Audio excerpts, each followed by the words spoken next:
संन्यासा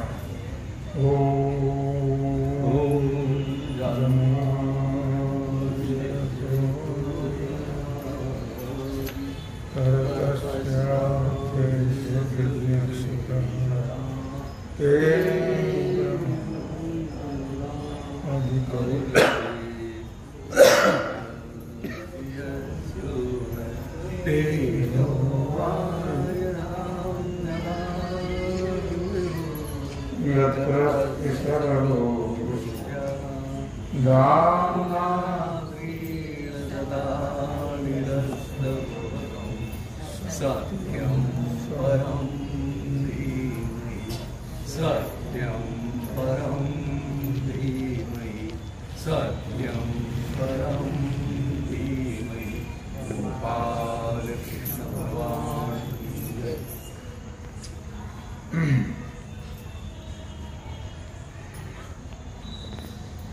मग तया त्यागाती जगी संन्यासवायशिया भंगी बोलीजे अंतरंगी सर्वदृष्टा। भगवान सिद्धेश्वराच्या असीम कृपेनं श्री रुक्मिणी पांडुरंगाच्या चरणाजवळ बसून श्री सद्गुरु ज्ञानेश्वर महाराज, श्री जगद्गुरु तुकाराम महाराज, श्री संत एकनाथ महाराज यांच्या चरण सान्निध्यामध्ये आपण सर्वजण मिळून महान ग्रंथराज ज्ञानेश्वरीच्या 18व्या अध्यायाच्या 108 ओळीचा आपण विचार करतो आहोत। विषय आहे त्याग आणि संन्यास। मग तया त्यागाती जगी संन्यास ऐशिया भंगी बोलीजे अंतरंगी सर्वदृष्टा। मग असं जे काम्य कर्माच्या फलाचा त्याग, त्या त्यागाला संन्यास म्हणतात। म्हणजे सकाम भावनेनं जे कर्म केलं जातं त्याच्या फलाच्या इच्छेचा किंवा फलाचा त्याग करणं, त्या त्यागाला संन्यास असं म्हणतात। असं कोण म्हणतं हे? अंतरंगी सर्वदृष्टा। भगवान कुठं आहे? अंतरंगात आहे। अंतरंगात रंगलेला आहे। रंग तो कोणाच्याही अंतरंगात आहे तर सर्व ठिकाणी तो, पण सामान्य रूपाने सर्व ठिकाणी सर्वांच्या हृदय देशी मी अमुका आहे आईशी जी बुद्धी स्फुरे अहर्निशी ती वस्तुगा मी। मग जे मी म्हणतो आपण तोच परमात्मा आहे। मी जरी आपण देहाला म्हणत असलो तरी मी म्हणताना जिथं हात लावतो आपण तिथंच तो आहे। सर्वांच्या हृदय देशी कुठे आहे तो? साठविला राही हृदय संपुष्टी, बाहेर धाकुटी मूर्ती उभा। किंवा हृदयी बंदीखाना केला, आत विठ्ठल कोंडिला। सर्वस्व चाहम हृदय सन्निविष्टो मत्त स्मृती ज्ञानमोहनेश। सर्वांच्या हृदयामध्ये आहे, पण जसं लाकडामध्ये अग्नी आहे की नाही? आहे। चुलीमध्ये आहे की नाही? आहे। मग चुलीतल्या अग्नीत आणि लाकडातल्या अग्नीत काय फरक आहे? लाकडातला अग्नी हा सामान्य रूपाने आहे, तो जाळत नाही लाकडाला, आणि चुलीतला अग्नी हा विशेष रूपाने आहे। त्याप्रमाणे परमात्मा सर्व ठिकाणी आहे, तो नाही ऐसा ठाव उरलासे करू। परमात्मा नाही अशी जागाच नाही। जळी स्थळी काष्टी पाषाणी सर्व ठिकाणी परमात्मा व्यापलेला आहे। तरी परंतु तो भक्तांच्या ठिकाणी भक्तांच्या हृदयामध्ये विशेष रूपाने असतो आणि तिथे तो रंगतो. जरी सर्व ठिकाणी तो असला तरी रंगत हो नाही आहे. मग जिथं ती बाई रंगलेली आहे तिथं हा रंगला गेला, तिथंच हा रंगतो म्हणा, किंवा त्याला पाहून ही रंगलेली आहे. रंगी रंगेरी श्रीरंगे काय बोललाशी पतंगे. श्रीरंगे, श्री म्हणजे लक्ष्मी, लक्ष्मी ज्याच्या जवळ रंगलेली आहे तो परमात्मा. श्रीरंग अंतरंग. ज्यावेळी इंद्राची संपत्ती समुद्रात पडली की नाही, कशामुळं पडली हो इंद्राची संपत्ती? इंद्राची संपत्ती पडण्याचं कारण दुर्वासाचा शाप. कल्पना आहे आपल्याला. दुर्वासाने का शाप दिला होती तुम्हाला पुन्हा तुमच्या लक्षात यावं म्हणून सांग. दुर्वास महाराज चालले होते आणि इंद्र ऐरावतावर बसून येत होते. आता मोठी माणसं आल्यानंतर थोडासा आदर करावा. इंद्र म्हणजे मोठा माणूस आहे, देवराज त्याला म्हणतात, सगळ्या देवांचा राजा. दुर्वास काही कमी नव्हते, तरी पण त्याला मोठा आलेला आहे त्याचा आदर करावा म्हणून त्याने आपल्या गळ्यातला हार काढला आणि त्याच्या गळ्यात दिला. त्याने तो हार काढला आणि हत्तीच्या सोंडीत दिला. हत्तीने तो हार पायाखाली रगडून टाकला. ते पाहिलं दुर्वासाने. दुर्वास येते. मग दुर्वासाने शाप दिला आणि सर्व संपत्ती त्याची समुद्रात पडली क्षीरसागर दुर्वासाच्या शापाने. आता हा झाला कंगाल. मग कुठं जावं, आता काय करावं, कोणाला विचारावं. मग विचारलं भगवंताने सांगितलं क्षीरसागराचं मंथन केल्याशिवाय ही संपत्ती बाहेर येणार नाही. मग पण त्याच्याकरता साहित्य पाहिजे ना मंथन करायला. त्याच्याकरता रवी पाहिजे, त्याच्याकरता दोर पाहिजे. मग मंदराचळ पर्वताची रवी केली आणि दोर कशाचा केला? वासुकीचा दोर. मग आता ते काही एक दोन नका लोकांचं काम आहे का समुद्राचं मंथन करायचं? मग एका बाजूने देव आणि एका बाजूने दानव लागले, देव लागले, दैत्य लागले. आता दैत्य शेपटीकडून होते आणि देव होते तोंडाकडून. तोंडातून ते विष निघायचं ना. भगवंताने विचार केला, अरे देव तर मरतील विषाने. मग सांगितलं थोडा तिथं मजा काही थोडी द्या. अरे म्हणजे शेपटीचा भाग कमी दर्जाचा का श्रेष्ठ? कमी दर्जाचा. तोंडाचा भाग श्रेष्ठ आहे आणि तुम्ही शेपटीकडून जा. आम्ही तोंडाकडून म्हणा चांगली गोष्ट.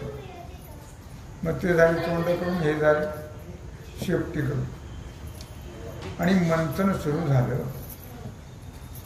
आता तो मंदराचळ पर्वत आहे, तो चालला खाली, बुडायला लागला. भगवंताची प्रार्थना केल्यावर भगवंत कूर्मरूप धारण करून आले. आपल्या पाठीवर तो पर्वत धारण केला कासव रूपात आणि मग मंथन केलं आणि मग 14 रत्न निघाले. त्या 14 रत्नापैकी एक लक्ष्मी होती. मग ते काही वाटले ते रत्न, बाकीचं देवाला देऊन टाकले. मग त्यातून एक मध्यही निघालं होतं आणि अमृतही निघालं होतं. मग आता त्या अमृताकरता झाली भांडणं सुरू. मग ते भगवंताने मोहिनी रूप धारण करून त्याचं वाटप केलं. अर्ध्या भागात ठेवलं मध्य, अर्ध्या भागात ठेवलं अमृत. आणि ज्या दैत्याला वाढत तेव्हा मध्य वाढायचं आणि देवाला तेव्हा अमृत. हे अर्ध्या त्याच्या लक्षात. कोणाचं लक्षात आलं? राहूच्या लक्षात आलं. राहू वेश पाठवून देवाच्या पंक्तीत जाऊन बसला. हे आलं भगवंताच्या लक्षात. त्याने तोंडात टाकलं होतं अमृत. ते लगेच सुदर्शन चक्र सोडलं की मुंडकं उडवलं त्याला. मग ते दोन भाग झाले. राहून एक केतू. शरीराचा भाग झाला राहू, तोंडाचा झाला केतू. आणि मग अशा प्रकारे 14 रत्न निघाल्यानंतर लक्ष्मी निघाली. आता लक्ष्मी निघाल्यावर ती कुणी घ्यायची? आता लक्ष्मी झाला का प्रश्न निर्माण. म्हणजे तर सगळं देव होतं आणि सगळे दानव होतं. देव एका बाजूने, दानव एका बाजूने. मी हार घेऊन निघाली बाई. निघाल्यानंतर अगोदर इंद्राला पाहिले. मरकाय म्हणजे ब्रह्मदेवाच्या एका दिवसाला 14 याचे मडे जातात इंद्राचे. 14 मरतात इंद्र. याचा काही उपयोग नाही. इंद्र म्हणजे पपईचं झाड. 5 वर्षाची मुदत की संपलं. पुण्य संपलं की संपलं. पुण्याची पावटी सरे, सवेची इंद्रपणाची उटी उतरली. येऊ लागती माघारी मृत्यू. पुढे निघाले. ते पुढं होता ब्रह्मदेव. ब्रह्मदेवाकडे पाहिलं म्हणजे काही उपयोग नाही आहे. कुलाल हाडाचा, बाप हाडाचा अखंड घडतो मडकी रे. काही याला वेळच नाही. याला म्हणून काय फायदा. पुढे भगवान शंकर होते. भगवान शंकराचा तरी काय उपयोग आहे. कारण ह्याच्याजवळ भूतच असतात सदा. भूते वेताळे नाचती हर्षयुक्त उमापती. बरं राहायला काही हा वर्षामध्ये राहत नाही. वर्षात कळत तुम्हाला? वर्षात नाही कळत. जाऊन नका कळत. तेव्हा तो काही वर्षात राहत नाही. तुम्हाला कळलं वर्षात नाही कळत. बरं जाऊन कोणाला कळलं वर्षात?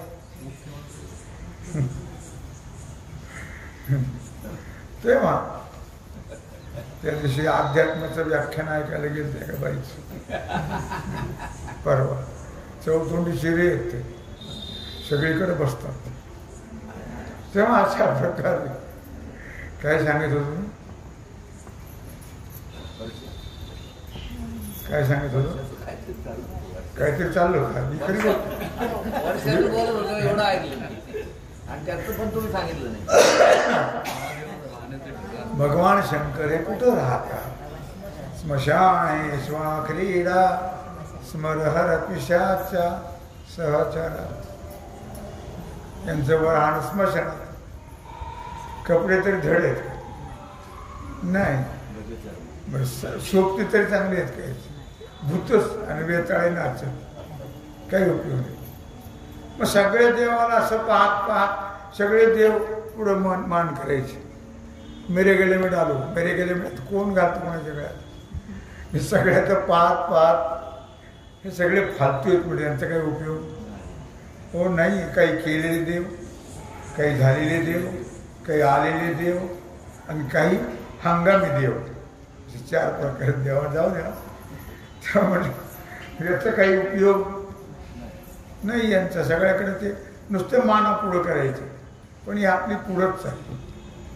ते भगवान होते तिथं, ते भगवंताला पाहिलं. राजस कुमार मदनाचा पुतळा, रवी शशिकळा लोपलिया, कस्तुरी मळवट चंदनाची उटी, रुळे माळ कंठी वैजयंती. सुंदर असा भगवान, त्रैलोक्य सुंदर म्हणून त्याच्या पुढं गेले. त्यांनी मान फिरवली बाजूला, पुन्हा तिकडून गेली, पुन्हा बाजूला, पुन्हा पुढून गेली, तिने पुन्हा बाजूला. तुम्ही म्हणले असं काय करता तुम्ही? नाही, मला तुम्ही आवडला, तुमच्यावर माझी श्रद्धा आहे, भावना आहे, तुमच्यावर प्रेम आहे माझं. ते म्हणले हो, पण माझ्याकडे राहायला जागा फार कनिष्ठ आहे. म्हणले कुठं? पायाजवळ राहायला. मान्य आहे काय? लक्ष्मी पायाची दासी असं म्हटलं आहे काय? म्हणले मला काय हरकत नाही, तो पायाजवळ का होईना, कारण पायाजवळ देणे फार महत्वाचं आहे. पाय हे भगवंताचे महत्वाचे. अर्जुन कुठे बसला होता आणि दुर्योधन कुठे बसला होता? स्थान कोणतं श्रेष्ठ आहे? पायाचं. लक्ष्मी पायाची दासी असं म्हटलेलं आहे आणि पुष्कळ ठिकाणी वर्णन आहे तसं. अशा प्रकारे जिथं लक्ष्मी रंगली भगवंताच्या रंगामध्ये, म्हणून असं तो श्रीरंग आहे. आणि तो भक्ताच्या अंतरंगात रंगतो, कारण भक्ताच्या अंतरात काय आहे? प्रेम आहे, भक्ती आहे. लक्षात घ्या. मग त्या भक्तीचा सुख घेण्याकरता तो भक्ताच्या अंतरंगामध्ये रंगले. कारण सोडूनी काय त्याने म्हटलेलं आहे की वैकुंठ सोडूनी कुठं राहिला? वैष्णव सदनी राहिला. त्याला वैकुंठ सुद्धा आवडलं नाही भगवंताला. मग ते भगवंता भक्ताचं हृदय, त्या हृदयामध्ये जो आनंद आहे, जो रंग आहे, त्या रंगात तो रंगला, म्हणून तर त्याला विशेषण दिलंय भगवंता.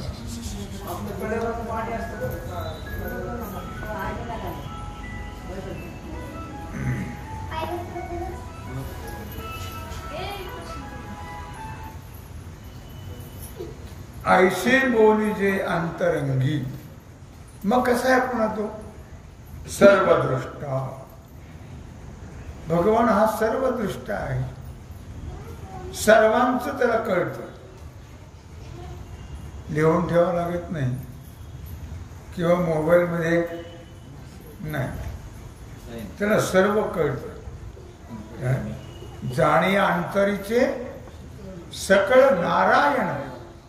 सर्वांच्या अंतरंगातलं भगवंताला कळतं. जाणे अंतरीचे सकळ नारायण असा सर्वदृष्ट असणारा परमात्मा.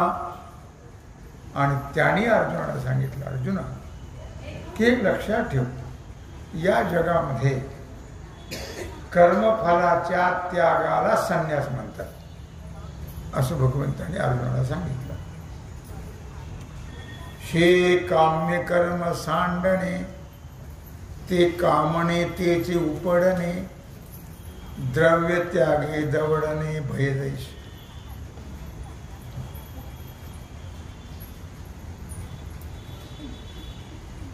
काम्य कर्म सांडणे,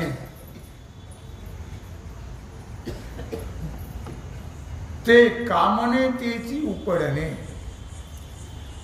द्रव्य त्यागे दवडणे भयदैश. मग आता हे काम्य कर्म आहे, लक्षात ठेवा. काम्य कर्म टाकणं म्हणजे काय करणं?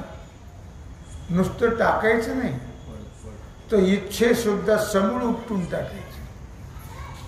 त्याला दृष्टांत दिला कसं टाकायचं ते. द्रव्य त्यागे दवडणे भयदैश. पूर्वी खेडेगावाला काही मोटारी नव्हता, मग बैलगाडीनं जायचं धान्य घेऊन बाजाराला विकायला. एकाने असं धान्य नेलं गाडीवर भरून नेल्यानंतर स्वस्ताईचा काळ होता. पैसे मिळाले आणि पैसे त्याचं सोनं घेतलं त्याने, स्वस्तात सोनं आणि ती पाळत टाकली आणि डोंगरात आल्यावर चोर आले आडवे. चोर आडवे आल्यानंतर त्यांनी सांगितलं खाली उतरा. पण तो खाली उतरायला गेला तर बाजूला जाळी होती, जाळी, त्या जाळीत टाकून दिली त्यांनी ते गाठोडं. भिरीकडे उभे होते, खाली उतरा खाली उतरा, ते ओरडत होते आणि त्यांनी दिली टाकून दिलं. म्हणजे कसं करता आडवं तुम्ही, कशा करता म्हणजे तुमच्याकडे सोनं आहे? नाही आमच्याकडे सोनं. काय भय कशाला होतं? सोन्याला काय झाला? सोन्याला भय होता ना. मग बघा तुम्ही तपासा. पण त्यांनी गाडी तपासली, याला तपासलं कुठे काय केलं म्हणजे काय केलं म्हणजे आणलंच नाही तर काय. त्याने टाकल्यामुळे ते लोक गेले निघून आणि हा सकाळी जाऊन ती घेऊन आला. काय द्रव्य त्यागे दवडणे भय दैसे. द्रव्यात भय कुठे? द्रव्याजवळ आहे. द्रव्याचा त्याग केला की भय संपलं. आणि सोम सूर्य ग्रहणे येऊनी करविती पारवणे का माता पितर मरणे अंकित जे दिवस. चंद्र सूर्याचे ग्रहण ते आल्यानंतर पर्वकाळ असतो. चंद्राचं ग्रहण पर्वकाळ, सूर्याचं ग्रहण पर्वकाळ, फार मोठं पर्वणी असते. आणि त्या पर्वणीमध्ये श्राद्ध वगैरे केल्या जातात. काही काही ठिकाणी सूर्यग्रहणाची फार मोठी यात्रा भरते. कौरव पांडवाचं युद्ध कुठं झालं? कुरुक्षेत्रामध्ये. कुरुक्षेत्रामध्ये सूर्यग्रहणाचा पर्वकाळ फार मोठा. कोटीन लोक जमतात, कोटीन. कुरुक्षेत्रामध्ये आम्ही ऋषिकेशला असताना मी गेलो होतो. आमचे महाराज स्वामी गेले होते, त्यांच्यावर आम्ही गेलो होतो. 12 दिवस मी कुरुक्षेत्रात होतो. भागवताचा वगैरे कार्यक्रम होता, त्याचा उत्सव झाला तिथं फार मोठा. कोट्यावधी लोक जमल्या जातात त्या पर्व काळाला कुरुक्षेत्रामध्ये. काय म्हणून म्हटलं या ठिकाणी की सोम सूर्य ग्रहण, चंद्रग्रहण म्हणा, सूर्यग्रहण म्हणा, त्यावेळी काही चांगले कर्म केल्या जातात, श्रेष्ठ कर्म केल्या जातात. जप तप यज्ञ याग वगैरे करतात. काही लोक श्राद्ध आईवडिलांचं करतात त्या पर्व काळात. असं म्हटलं इथं का माता पितर मरणे अंकित जे दिवस. किंवा आई वडिलांचा मृत्यू ज्या दिवशी झालेला आहे त्या दिवशी या गोष्टी करायच्या असतात. मला एकाचा मागला फोन आला, म्हणले एकादशीला आमचे वडील गेले तर श्राद्ध करायचे आणि गावाला जेवण घालायचे. बाहेर गावचा होता पण मगाशी आलो. ते म्हणलं काही हरकत नाही, तुम्ही एकादशीला विधी करा. एकादशीला गेलेत ना ते, मग विधी एकादशीला करा आणि भंडारा द्वादशीला करा. संपला विषय. काय काही करतात माणसं आईवडिलांच्या प्रित्यर्थ, काय भंडारा करतात, जेवणं घालतात वगैरे. विधी असतो तो त्या दिवशी केला जातो. पुष्कळ वेळा सूर्यग्रहणाच्या वेळी, चंद्रग्रहणाच्या वेळी आईवडिलांचे ज्या दिवशी गेले त्या दिवशी विधी केला जातो. तारखेवर विधी नसतो, तो तिथीवर विधी असतो. तारीख तर बदलल्या जाते. गेले 10 तारखेला, आली 28 तारीख. काय ते असं बदललं जातं, तारखेला तिथीवर केल्या जातं. म्हणून या ठिकाणी उदाहरण दिले की आई वडिलांचे जे गेलेले दिवस आहेत, अंकित जे दिवस, त्या दिवशी ग्रहणामध्ये विधी केला जातो. अथवा अतिथी हन पावी हे ऐसे पडे जे करावी. ते कर्म जाणावी नैमित्तिक गा. तर कर्मामध्ये 4 प्रकार आहेत: नित्य, नैमित्तिक, काम्य आणि प्रायश्चित्त, असे 4 प्रकार आहेत. तर हे जे कर्म आहेत, सूर्यग्रहण, चंद्रग्रहण, श्राद्ध, तर्पण वगैरे हे जे केलं जातं, त्याला काय म्हणतात? नैमित्तिक कर्म म्हणतात. नित्यकर्म म्हणत नाही. दररोजची जी पूजा आहे, संध्या आहे वगैरे, याला म्हणतात नित्यकर्म म्हणतात. आणि श्राद्ध, सणवार वगैरे हे जे आहेत, हे नैमित्तिक आहेत. काल बैल पोळा झाला,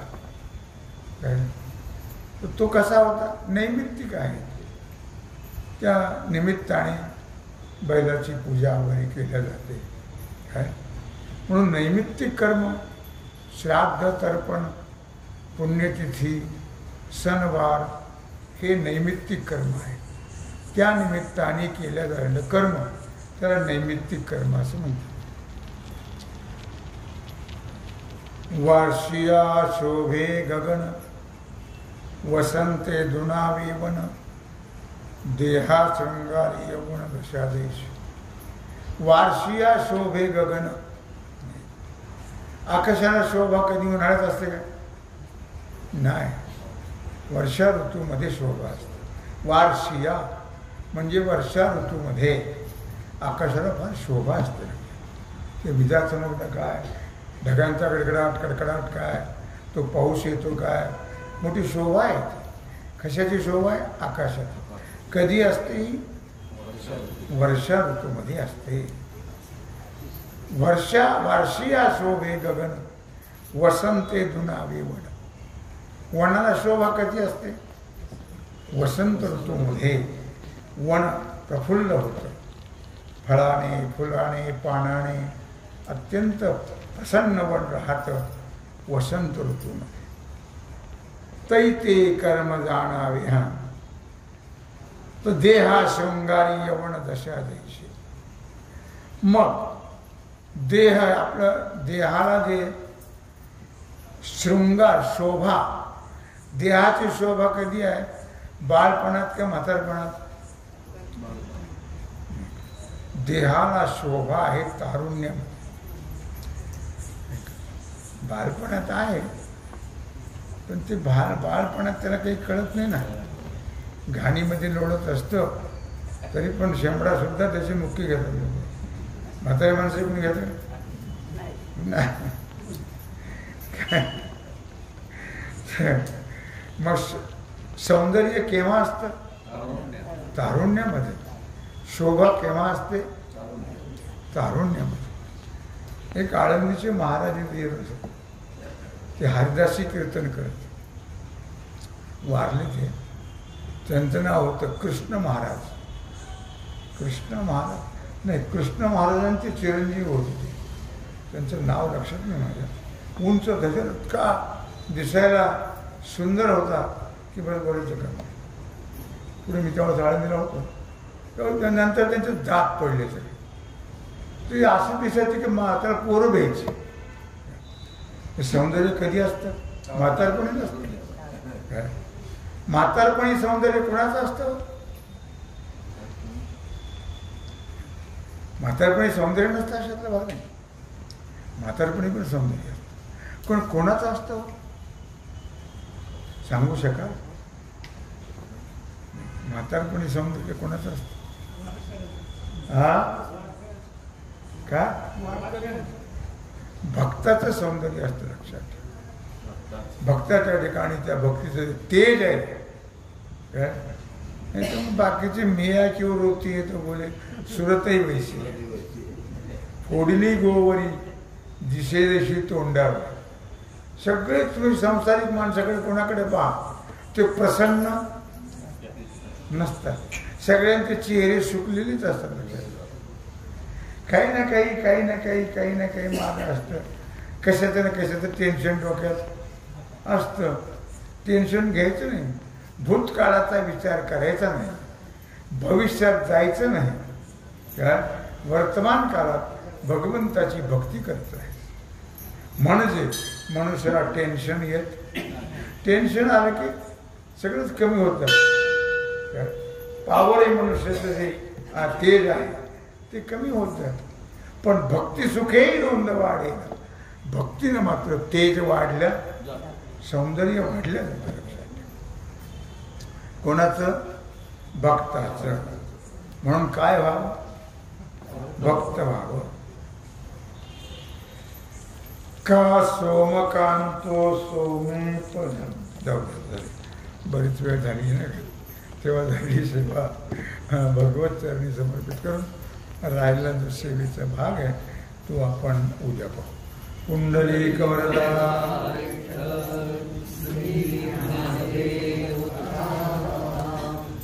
ओम नमः पार्वती सीताराम सीताराम सीताराम सीताराम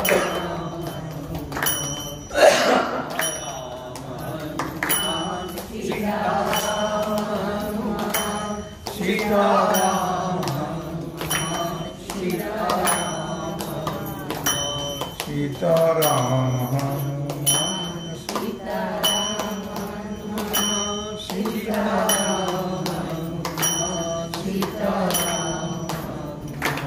सीताराम हनुमान सीताराम सीताराम हनुमान सीताराम हनुमान सीताराम हनुमान सीताराम हनुमान सीताराम हनुमान सीताराम हनुमान सीताराम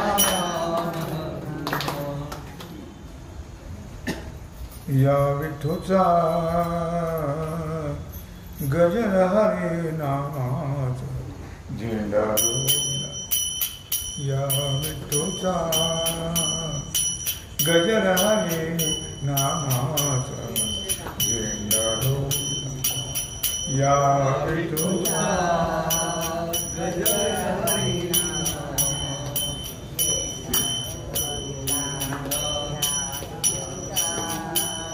गजर हरे नामाचा झेंडा रोविला. या विठोचा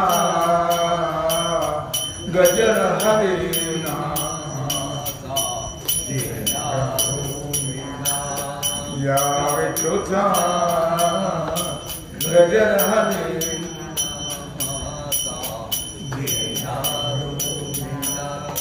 वाळवंटी वाळवंटी चंद्रभागेच्या काठी. वाळवंटी वाळवंटी चंद्रभागेच्या काठी डाव मांडला. या संतांचा मेळा गोपाळांचा डाव मांडला. या संतांचा मेळा गोपाळांचा डाव मांडला. या विठोचा हरी नामाचा झेंडा रोविला. या विठोचा गजर हरी नामाचा झेंडा रोविला.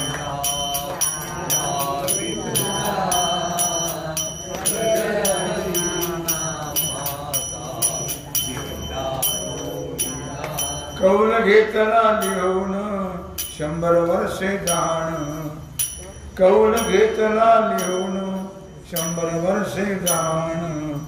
नागर धैला सत्वाचा बैल मन पवनाचा डाव मांडला. बैल मन पवनाचा डाव मांडला. या विठोचा गजर हरे नामाचा झेंडा रोविला. या विठोचा गजर हरे नामाचा झेंडा रोविला. या विठोचा गजर हरे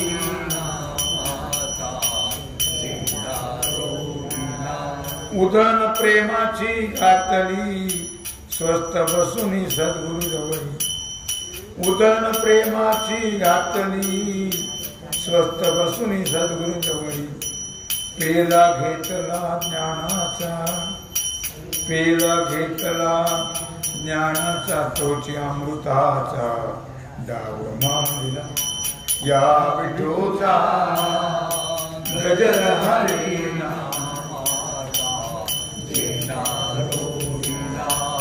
या विठोचा गजर हरी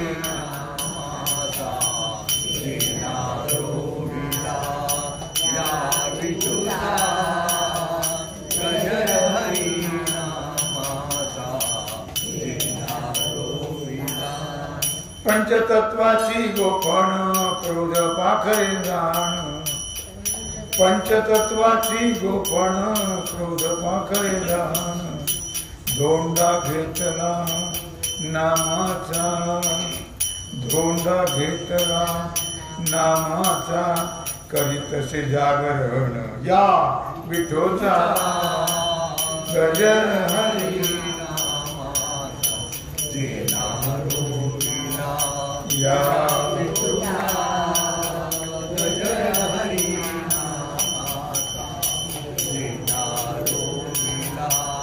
या विठोचा गजर हरी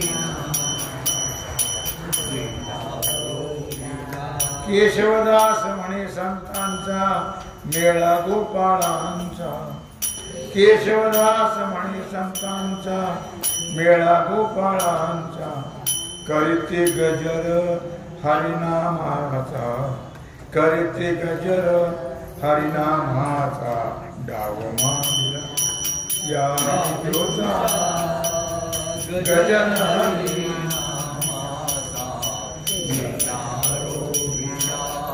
या विठोचा गजर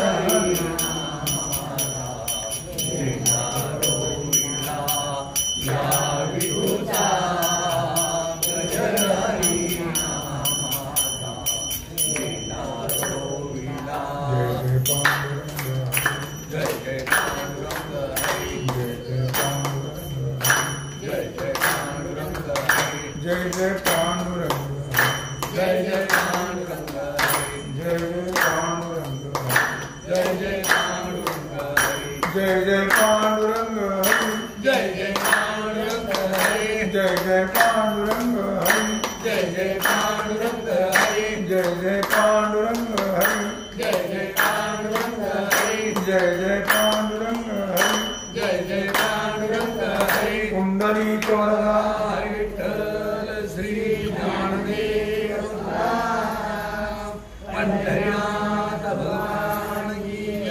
श्री सद्गुरु ज्ञानेश्वर महाराज की जय श्री सिद्धेश्वर भगवान की जय ओम नमः पार्वती पते हर हर महादेव सीता कांत स्मरण जय जय राम श्री रामचंद्र भगवान की जय श्री हनुमान जी महाराज की जय श्री सद्गुरु जोग महाराज की जय श्री छत्रपति शिवाजी महाराज की जय भारत माता की जय